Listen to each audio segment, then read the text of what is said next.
reminds me of the police station. What's my name? Patrick S. Kelleher. Where was I born?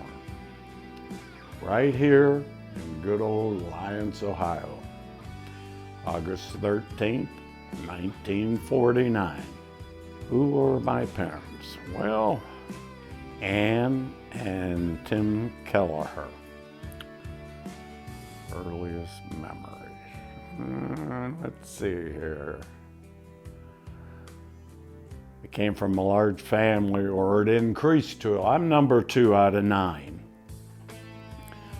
My mother and father were hardworking people. We didn't have much money. We lived on the other side of the tracks. My parents did the best they could with what they had. I always remember my dad always worked for Ohio Edison. He was a lineman.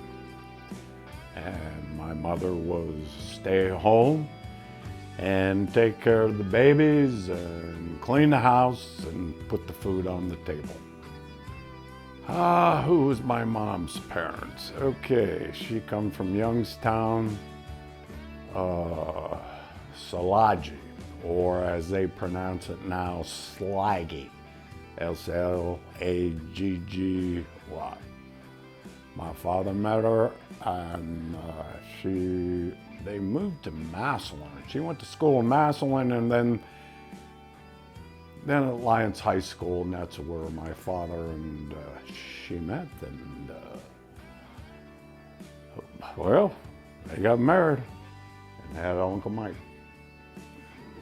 My mother ancestor was, she was Hungarian. She would cook anything, never wasted anything. It was all good, except for the liver. Couldn't make liver with the shit.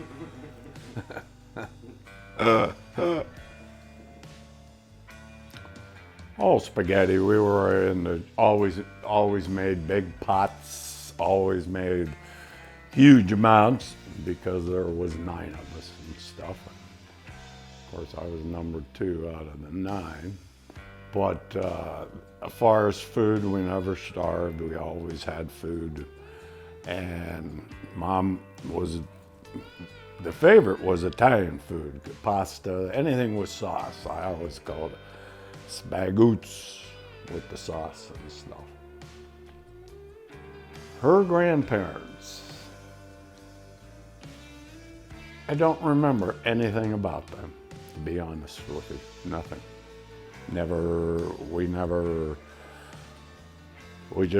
There's nothing there. There's no stories to tell and stuff. My mother was raised by what they called at that time a lady down in Youngstown, and they called her Kedis Mama. And I do remember her and stuff. She was, oh by God, she could cook, but no. But that's all I remember and stuff. She had 4 brothers. I can't even remember all their names and stuff. They were older, but we didn't see them that often. Dad would load us up in the circus wagon and take us to Youngstown, and we would visit the Kedis Mama and supposedly the brothers and so on and so forth. But that's about it on her side of the family. Yeah, so now we'll move on to the Kelleher side of the family. Oh. What are your memories of the Kelleher side of the family? Well, what were my memories of the Kelleher family? Oh yeah. We were an ornery bunch. Grandpa he was a conductor on the railroad. He traveled a lot. He came from Ireland, and when he was 3 years old, didn't get very much of an education. He was always out walking the railroad, picking up coal, rags. he knew how to turn a buck. And then he started buying houses and farms. He would lease those out. And boy, if you missed one payment, you lost it. He'd be right there that day and he evicted you. He'd throw your ass out. Grandma Ethel was a hard-working woman, and all she did was, I remember, work the gardens and cut the grass and did pretty much whatever Grandpa said. What did Grandpa? Well, he was out hustling farms and old houses that my grandfather moved 64 homes in the city of Alliance. He'd buy a lot.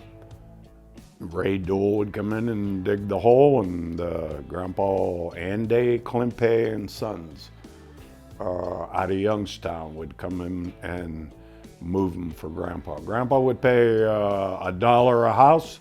Of course, it cost him a lot more than that to move it, but he made his money in the end. 64, imagine that, 64 houses in the city of Alliance. For a man that only had a third grade education, he was ornery, but he was a businessman, and money was everything to him. Favors, memories of my father. He was a big man. He had hands on him like a gorilla. He was a pole climber. He worked at High Edison for 47 years. Till he passed away from cancer. He was a fair man, very religious. Knights of Columbus, we all had to be altar boys. We had to serve Mass. And then on Sundays, we also had to be choir boys, and we had to go to 10 o'clock Mass and sing. Tim was religious. He liked his beer, and he was a fair man, but he didn't take any shit from anybody. How many brothers did I have? Let's see. Well, there was 9 of us. I was number 2. Mike was the oldest one. I'll give you their names. Mike, Pat, Timmy, Tommy, Mark, David, and Terry. As you can tell, it's kind of like names from the Bible. Religious names and stuff. I mean, what the hell? 9, my God. No girls. I do believe, as I recall, Mom had one miscarriage, and I believe it was a girl. And that's the story that I was told. But we never spoke much of that. But my father didn't, the strap, he was really good with that. He didn't spoil you, but you learned to respect him one way or another. Always. What trouble did I get into with my brothers? My brothers we were typical. We fought. There was 9 of us. We played together. We laughed together. We had good times together, but we fought normally like brothers and sisters. And there's some stories I guess I could tell you, but I don't know if you want to hear about it. Yeah, let's say we're all ornery. We all play. As I said, we came from the other side of the track. We had the Kellehers on that side, and then we had the Kellehers on this side. Anytime there were trouble, they always came to us, and we were kind of the ruffians that kept everybody in line. With my brothers, they got in trouble with the school. The word was, you mess with one, you're gonna mess with all of us. So that was their security blanket and stuff. Shit. As soon as they heard the name Kelleher, they knew that their ass was grass. So, yeah, we straightened all that out right away. First thing, but we always stuck together. We'd mess up doing something. My father would say, okay, who done this? No stool pigeon. We would never tell on each other, no matter what the consequences were. If it came to a beating, we all got it, because nobody would tell. If a brother needed something, he was taken care of. Teenager in the 60s. Well, I didn't have much time to be a teenager. So many boys, so many brothers. We were always paper routes, out hustling a buck, shoveling walks. When snow came, a lot of people thought it was fun. Yeah, it was, but hell, we'd be out shoveling. 50 cents a driveway, whatever we could make to help the family out. But we played together, we laughed together, we cried together. We were a happy family. It didn't take much. We had clean clothes and we ate good. So I guess who could ask for any more? And we had religion, so we kind of hung in there with that. Memories of church. As I said, my father was very religious. My dad said, and that's what Mom did, she worked and cleaned the church and so on and so forth, but we had to be there when it snowed early in the morning, and we had to shovel the walks, get everything ready for the other people so they didn't slip and fall and whatever. But as far as an altar boy, you didn't get your first watch until you served the Mass. You had to learn. Back then was all Latin, and you had to learn everything in Latin. And then I said, choir, you had to be in the choir too. So church was an important part of our lives, mine too. My dad counted on that. He tried to bring us up the right way. Of course, we're normal kids, we're gonna get in trouble, ain't none of us. There's none of us we got in trouble like everybody else, got our ass whooped, and that was pretty much the end of that crap. Lineman, yes. My father was a lineman for 23 years. He had a bout with cancer and died. I just got back from Vietnam a year later when my dad died. I put in for down at Edison, and I got in. I was accepted. I had to go to school. I had a pretty tough way to go. All the linemen, of course, all knew my dad. They were all older guys, and they made it pretty tough on me. It's kind of like you'd never be a pimple on your daddy's ass and shit like that. Where first 2 years pretty tough. I held it. A couple times I was gonna quit. But finally one day I had enough of their harassment and crap, and you couldn't go to the bullpen. The bullpens were where we had our lockers and stuff. You weren't allowed in there, and you weren't allowed to do this. If you're a young guy, hey, it's like anything else. I mean, they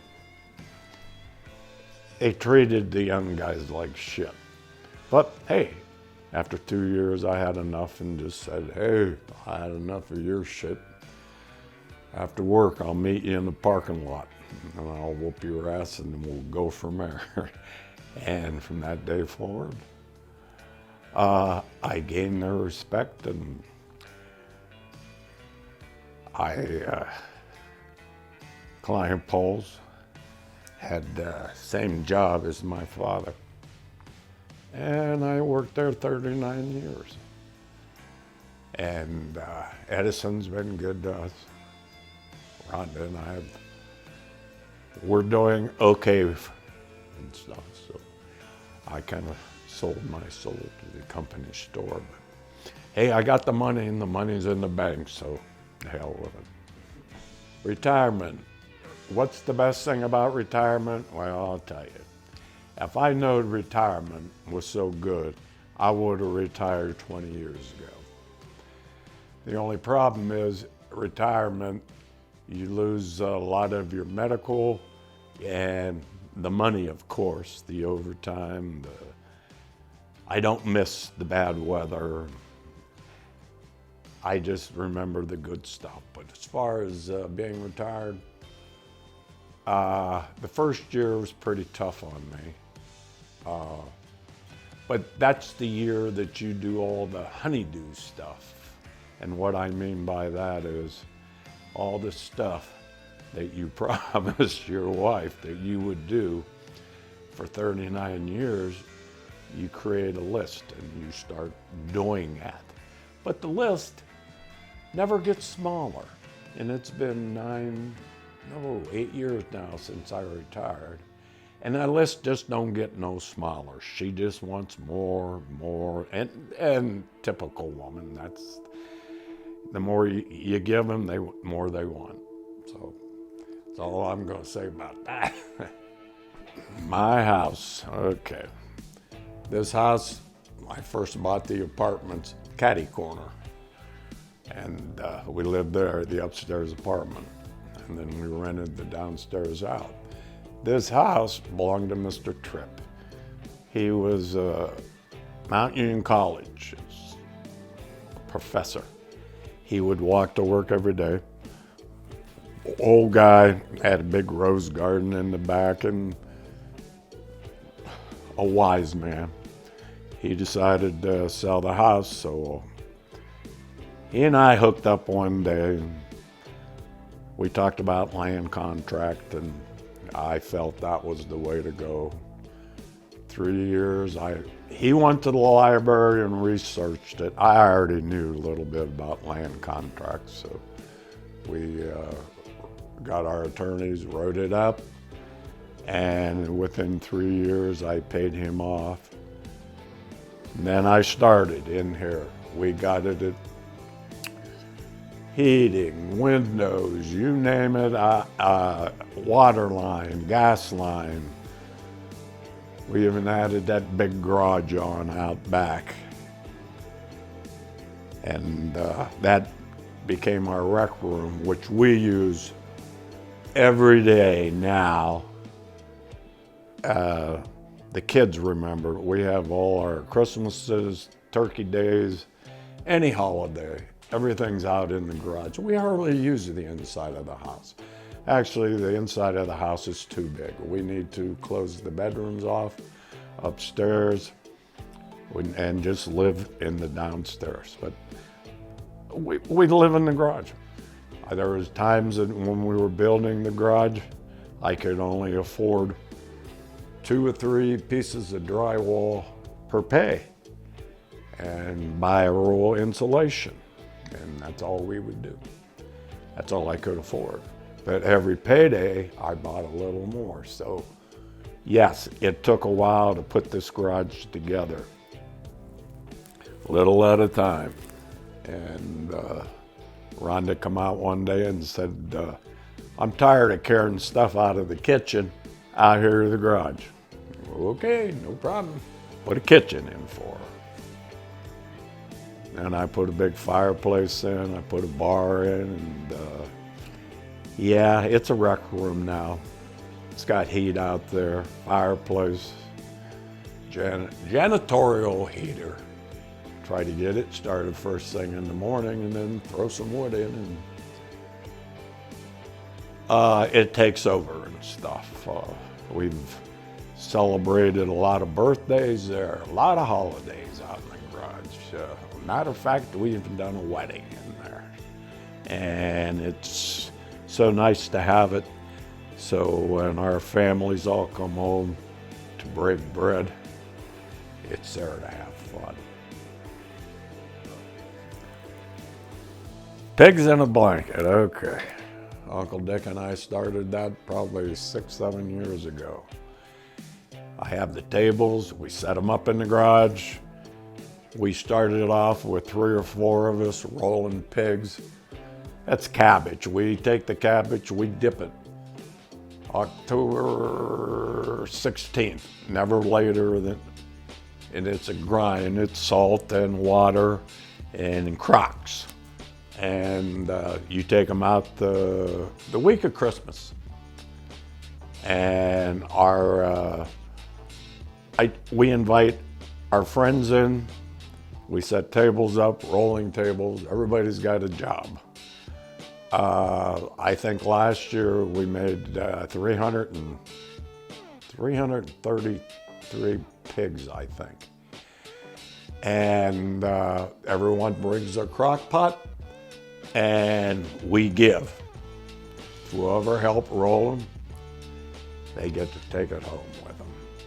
And we started that, like I think, 8 years ago, and it's grown. More and more people hear about it, and more people want to get involved. Dick and I don't charge. We pay for the cabbage, the meat, and everything. It's kind of like our gift to our friends. And if we don't have it, it's like you're missing. It's a tradition now. It has become a tradition. It gets pretty smelly in there for a few days. Rhonda won't park her car in there, but it can set outside. Advice to the younger people. I feel sorry for you, the way things are going right now and stuff. Democrats, Republicans, I'm not going to. We're all one person, but it's a damn shame. Who's going to suffer are the grandkids and their kids. They're not handling the situation right and stuff. I truly believe that. But I will tell also the younger generation, don't wait till you get into your 60s and think that you're going to start putting money back to retire. It's not enough time. You have to start when you first start working. Let's say you get a raise. Only take half that raise. Put the rest back in an account. Good deal. You make some overtime. Only take a percentile of that overtime and put that in a special account. Then take that and invest it. Start as soon as you possibly can. Sure, there's unemployment, all this other crap, Social Security bullshit. It ain't enough to take care of you. And matter of fact, when you young people grow up, there's not gonna be anything there for you. If you have not done this right from the get-go, you're gonna be homeless and you're gonna be living out on the streets. And you're not gonna have a good life. You're not gonna be able to have a turkey or a chicken in every pot. You're not gonna be able to have a car. It's not gonna happen. And it's gonna continue to get worse as the time grows on. So please, I won't be around to see it. Invest as soon as you can. Money's power and power is money. In order to eat, you gotta have money. So that's all I gotta say.